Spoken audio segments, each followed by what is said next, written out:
Assalamu alaikum wa rahmatullahi ta'ala wa barakatuh. Il n'aura échappé à personne que nous traversons une période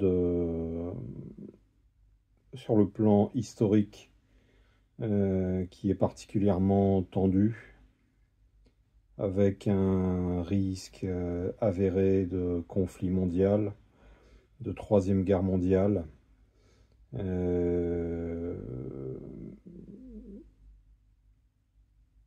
Alors c'est intéressant à plus d'un titre.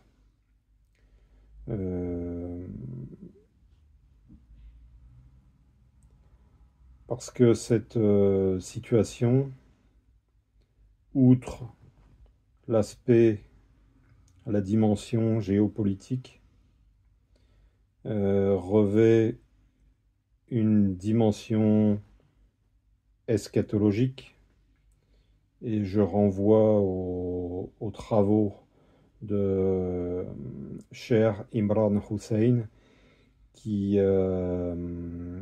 avait fait une analyse très pertinente qui semble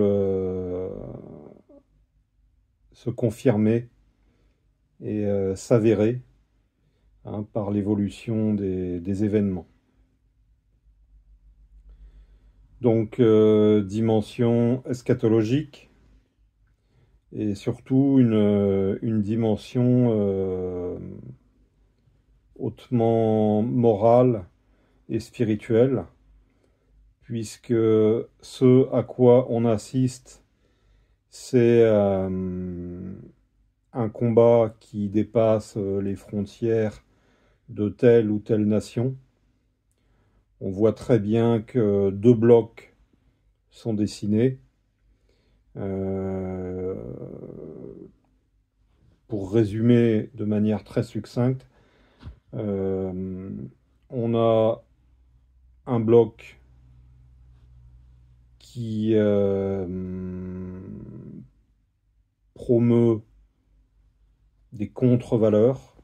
Et quand je dis contre-valeurs, ce sont des valeurs qui sont contraires à Sharira, à la loi d'Allah, subhanahu wa ta'ala, à la loi divine, à la loi naturelle, on appelle ça comme on veut.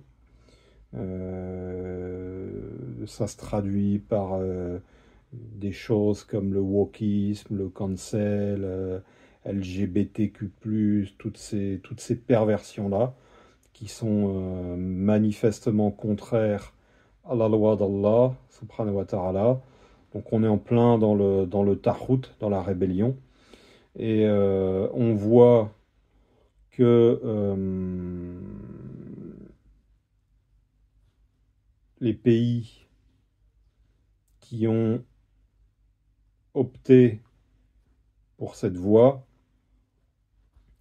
dont la France, sont plongés dans le chaos le plus total, malgré l'enfumage médiatique, malgré la propagande qui...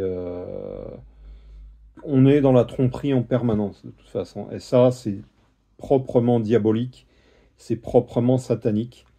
Donc on essaye de nous dire que tout va bien, qu'on est le camp du bien, des valeurs, de la liberté d'expression, des droits de l'homme. C'est tout le contraire.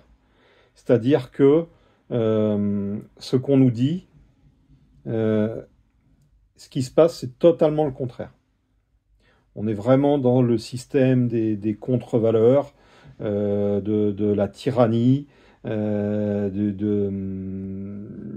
n'y a pas de liberté d'expression, les droits de l'homme sont foulés aux pieds.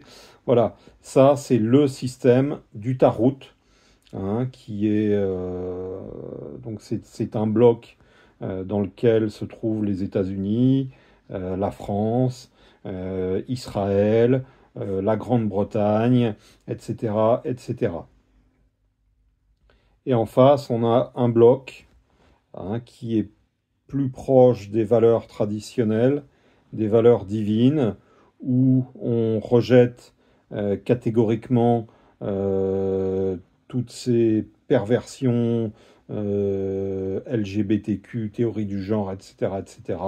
Donc ce bloc des valeurs est représenté par la Russie. Hein. Mais il n'y a pas que la Russie, bien sûr, mais c'est la Russie qu'on voit en tête. Alors, les choses se précipitent parce qu'il se trouve justement qu'il y a un changement de paradigme aux États-Unis et que les néoconservateurs qui promouvaient la loi du Tarhout ont été battus par un candidat, en l'occurrence Trump, qui incarne davantage les valeurs traditionnelles. Et c'est ce qui fait que les choses se précipitent, hein, puisque les néoconservateurs... Enfin, entendons-nous bien, le but de ces gens-là, c'est de précipiter le chaos. Il y a une dimension messianique derrière tout ça, hein, puisque, selon certains, on sait très bien que, d'après leur théorie, le Messie n'apparaîtra que quand ce sera le chaos total. Donc il y a une volonté délibérée de précipiter le chaos. Voilà, donc ça c'est pour expliquer les choses grosso modo. Hein, donc une dimension eschatologique, une dimension spirituelle, puisqu'on est vraiment dans la lutte du bien contre le mal, hein, deux blocs bien déterminés. Bon, on ne parlera pas de gentil et de méchant, mais en fait, les choses, oui, c'est manichéen. Hein. Je veux dire, c'est pas plus bête que le combat entre l'âme instigatrice du mal, Nafes, et l'esprit divin, Ruh. Hein, donc oui, c'est bipolaire et c'est très manichéen. Hein. Donc on en est là aujourd'hui. Alors les choses prennent une intensité particulière, qui ont tendance à exacerber les passions, et on peut être tenté de prendre position, de prendre parti, de s'engager dans l'un ou l'autre camp, surtout quand on est croyant, parce que moi je vais parler des croyants et m'adresser aux croyants. Quel est le rôle dans ce contexte des croyants?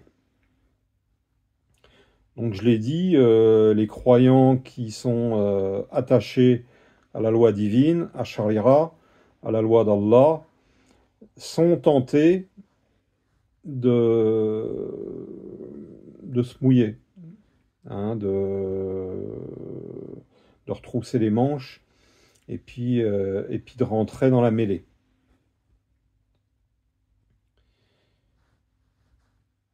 Alors c'est pas leur place, c'est pas la place des croyants. Et on va redéfinir les choses après, et on va dire ce que j'entends par croyant. Donc cette période, je l'ai dit, elle est intéressante à plus d'un titre, notamment parce que les fonds des cœurs se révèlent. Et on voit fleurir, émerger des paroles de vérité qui émanent de personnes dont on n'aurait pas parié à une époque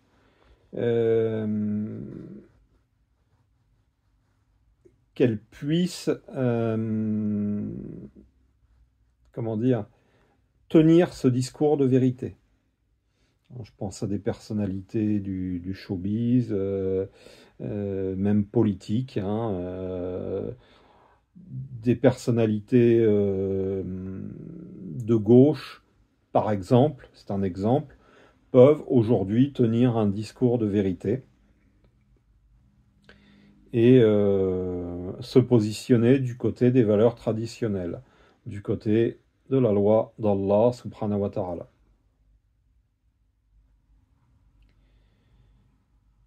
Et ça, c'est une des caractéristiques de cette période,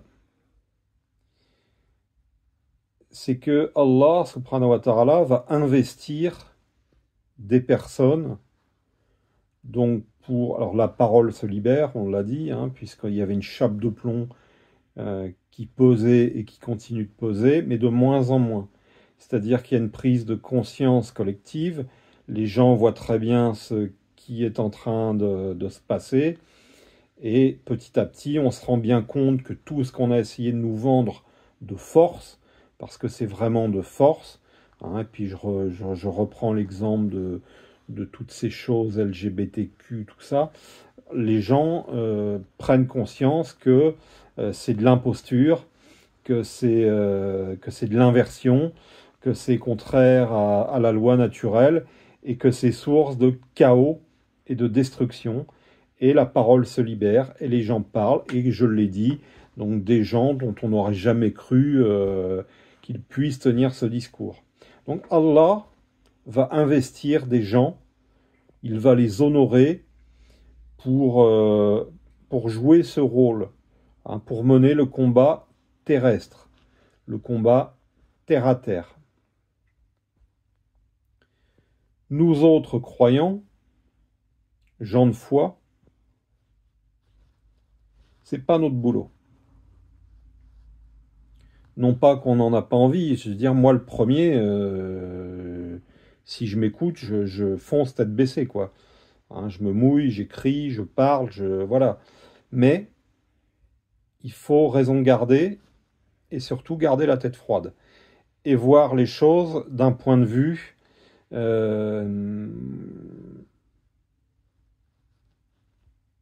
j'allais dire divin, mais au moins du point de vue de la foi. Donc je l'ai dit, on assiste au combat du bien contre le mal, au combat du Tarout contre les tenants des valeurs traditionnelles, et in fine au combat du diable, de Shaitan, contre les valeurs, contre le bien.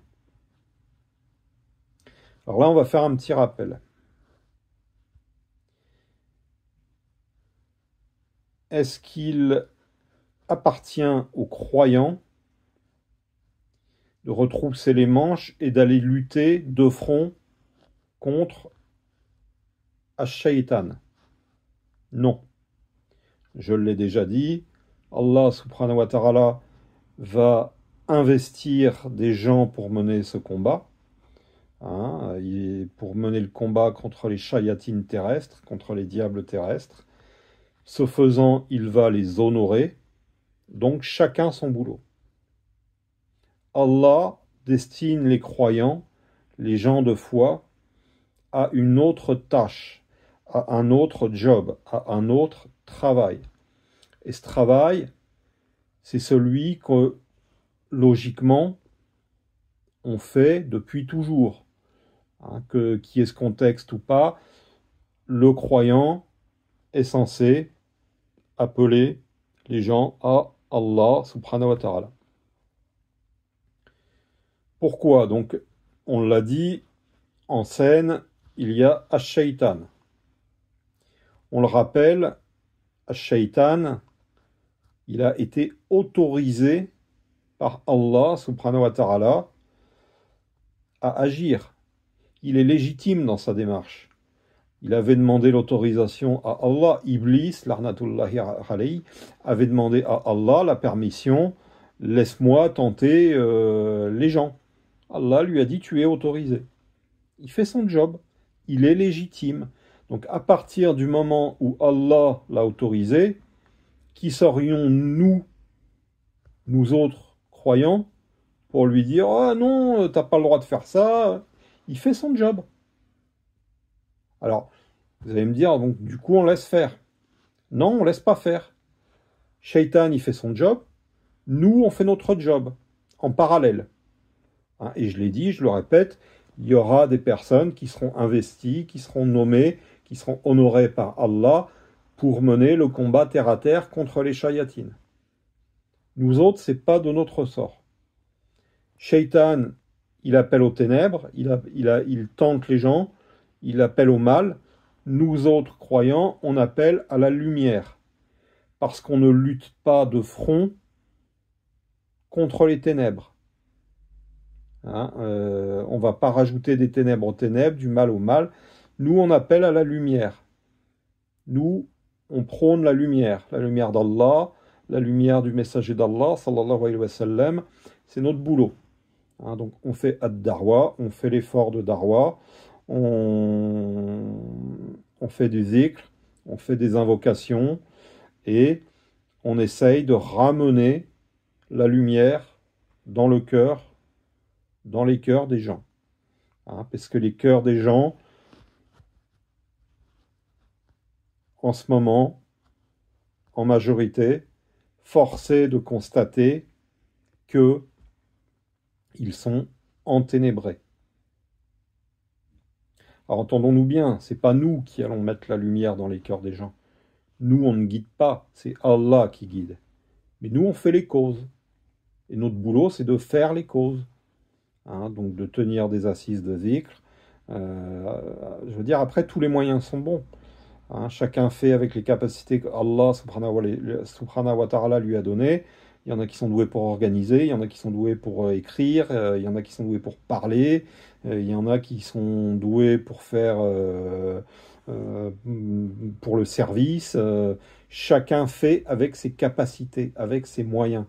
Mais on fait, on agit, on fait as-sabab, on fait les causes. Et c'est par ces causes que Allah subhanahu wa ta'ala va illuminer progressivement les cœurs des gens. Et ça paye. Comme je l'ai dit en préambule de cette vidéo, on voit que des gens aujourd'hui se révèlent, que se révèlent par la grâce d'Allah des véridiques, des gens de bien, hein, alors qu'on ne l'aurait jamais cru auparavant. Hein. Ça ne se fait que parce que des gens ont fait des causes, aussi infimes puissent-elles paraître. Il n'y a pas de petite cause dans l'appel à Allah subhanahu wa ta'ala. Et ce boulot, il incombe à nous autres croyants, les gens de foi.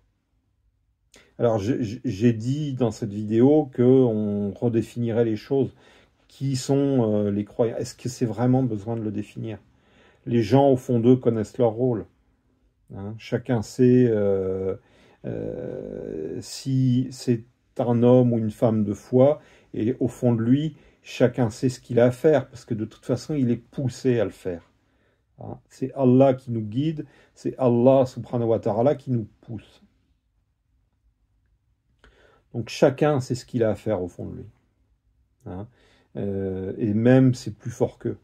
Hein, les gens dont je parlais, qui aujourd'hui disent les choses, révèlent la vérité, tiennent des discours de vérité, dénoncent les perversions du tarout, je veux dire, ils ne le font pas par eux-mêmes. Hein, ils y sont poussés, il y a une force qui les pousse. Hein, c'est comme ça. Le moteur, c'est Allah. Hein. Mais nous autres, croyants, et chacun sait au fond de lui s'il est croyant ou pas, notre boulot, c'est de faire les causes pour appeler à Allah. Donc nous autres croyants, gardons la tête froide, ne nous passionnons pas pour les événements, quand bien même on pourrait y être tenté, moi le premier, et continuons, poursuivons notre travail d'appel à Allah subhanahu wa ta'ala, de darwa, continuons à convoquer des assises de zikr, à propager la parole d'Allah, à faire connaître le Coran, à faire connaître Sayyidina Muhammad sallallahu alayhi wa sallam. Levons-nous dans le dernier tiers de la nuit, invoquons, parce que, je me répète, mais la plupart d'entre nous n'avons pas la moindre petite idée du pouvoir de l'invocation. Hein. Donc, continuons tout ça sereinement, en faisant abstraction de tout ce qui se passe. Quoi qu'il arrive, il peut y avoir une pluie de bombes autour de nous. Le croyant doit se concentrer sur sa tâche. Hein. nous devons nous concentrer sur notre tâche. Donc, je pense avoir été exhaustif. Donc chacun sait ce qu'il a à faire. Hein. Laissons travailler les gens qui sont investis pour mener le combat terre à terre. Donc le combat dialectique, le combat dans les médias, et peut-être même ultérieurement le combat physique. Hein. Allah seul sait où tout ça va nous mener.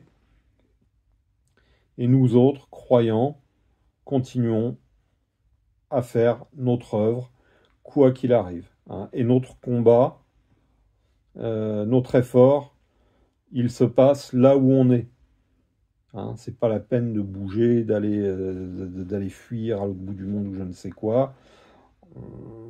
Je veux dire, moi je suis français, je m'adresse à un public francophone, donc il y a assez de boulot en matière de darwa et d'appel à Allah subhanahu wa ta'ala en France pour qu'on aille ailleurs. Alors c'est vrai, on voit des choses inquiétantes qui se profilent et il y a des risques de frappe du territoire français. Alors, on peut avoir les miquettes, hein. Je vous mentirais si je vous disais que moi-même j'étais tout à fait serein, mais voilà, ça fait partie de notre part de l'effort. Donc notre job, on le fait là où on est, quels que soient les risques et quoi qu'il se passe autour.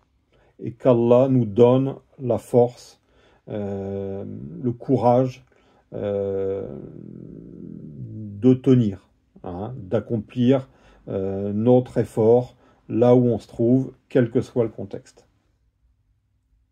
Barakallahu fikum wa jazakumullahu khayran. Subhana rabbika rabbil izzati amma yasifun wa salamun alal mursalin walhamdulillahi rabbil alamin. Assalamu alaykum wa rahmatullahi ta'ala wa barakatuh.